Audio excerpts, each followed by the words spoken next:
যিদিনালৈকে ৰকিবুল হুছেইন কংগ্ৰেছত থাকিব সেইদিনালৈকে কংগ্ৰেছৰ কোনো ভৱিষ্যত নাই। আজি গৌৰৱ গগৈৰ মুখৰ ভাষা শুনিলে কোন অসমীয়াই ভোট দিব মোক কওকচোন। ঐ অসমীয়া যিটো উচ্চাৰণ কৰে একদম মাথা চাথা বেয়া হৈ যাব। যিদিনালৈকে আচলতে মই ভাবোঁ যে যিদিনালৈকে ৰকিবুল হুছেইন কংগ্ৰেছত থাকিব সেইদিনালৈকে কংগ্ৰেছৰ কোনো ভৱিষ্যত নাই। অলপ আগতে মই দেখিলোঁ যে ৰকিবুল হুছেইনে কৈ আছে যে অখিল গগৈ হিমন্ত বিশ্ব শৰ্মাৰ লগত সম্পৰ্ক আছে নে কিবা এটা তেনেকুৱা সদায় যিটো মোক তেওঁলোকে কৈ থাকে।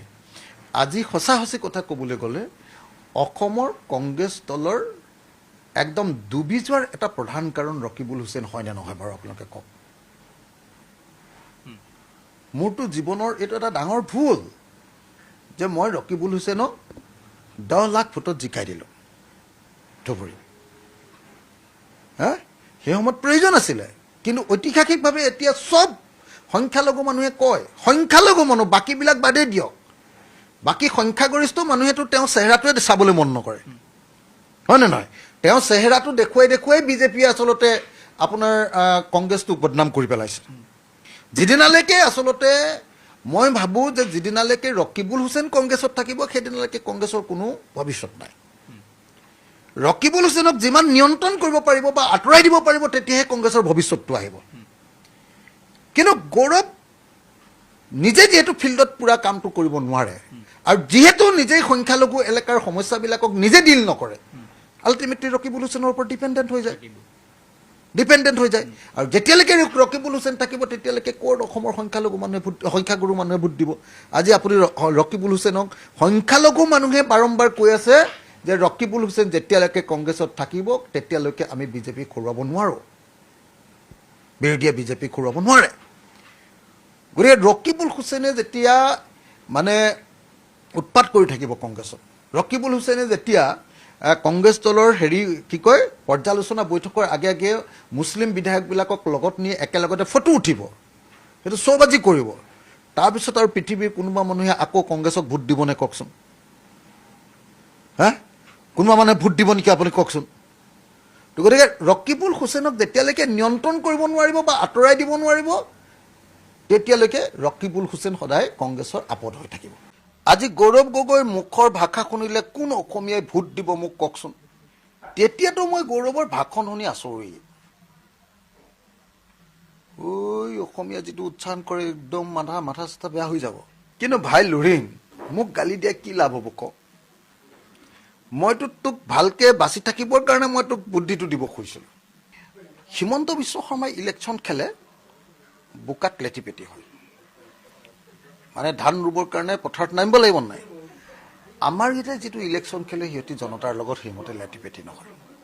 পৃথিৱীৰ একেবাৰে বুদ্ধিয়ক মানুহবিলাকৰ ভিতৰত এজন, এনেতো কৈ লাভ নাই।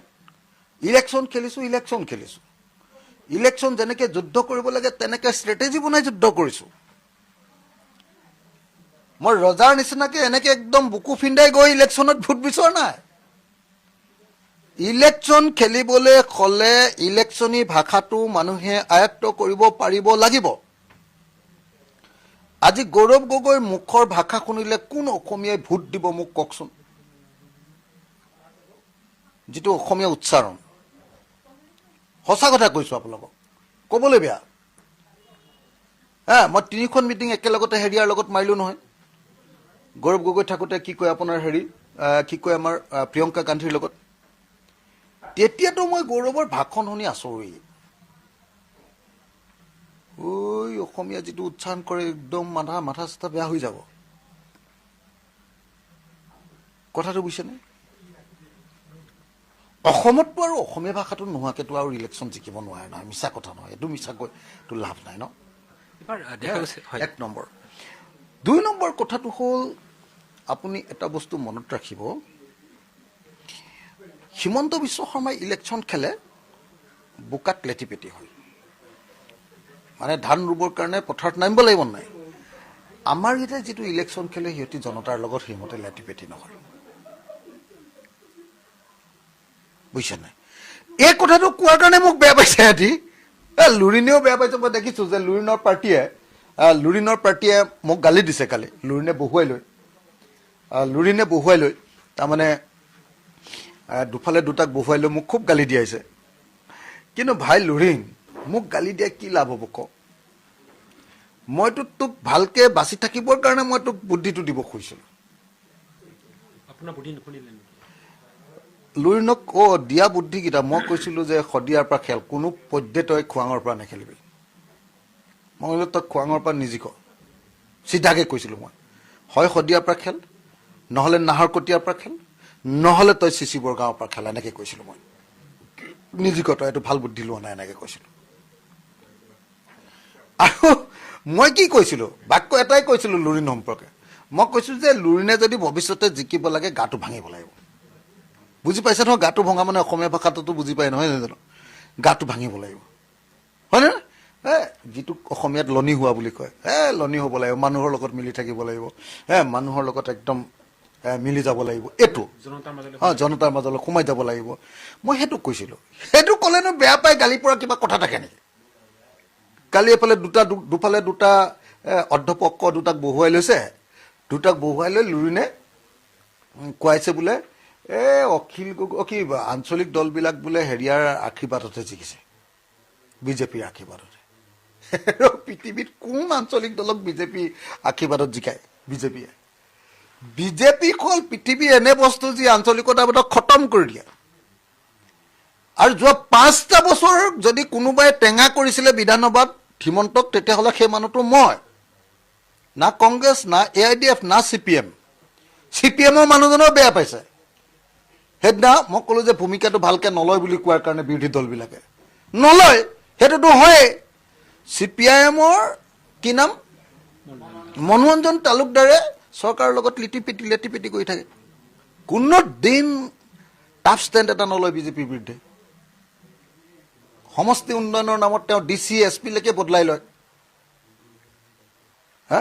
পালে মোজা এইবাৰ ক'লেতো বেয়া পায় কংগ্ৰেছৰ মানুহকেইটাতো কংগ্ৰেছৰে মানুহ নে বিজেপিৰে মানুহ ধৰিবই নোৱাৰি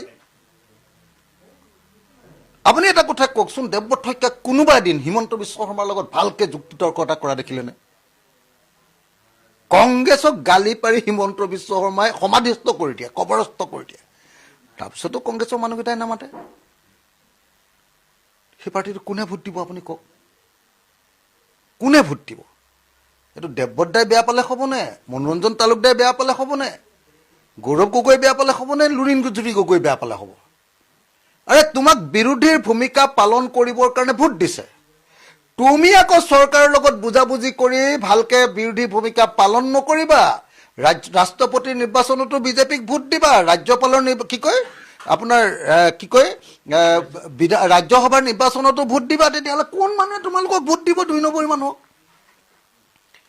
মই ইলেকশ্যনত জিকি অহাৰ এটা প্ৰধান বস্তু বিধানসভাত মাত মাতে দেই মাত মতা মানুহ লাগে সেইটো মই নিজে তৈয়াৰ কৰি লৈছোঁ দেৱব্ৰত দা সেইকাৰণে হাৰিলে তৈয়াৰ কৰি ল'ব নোৱাৰিলে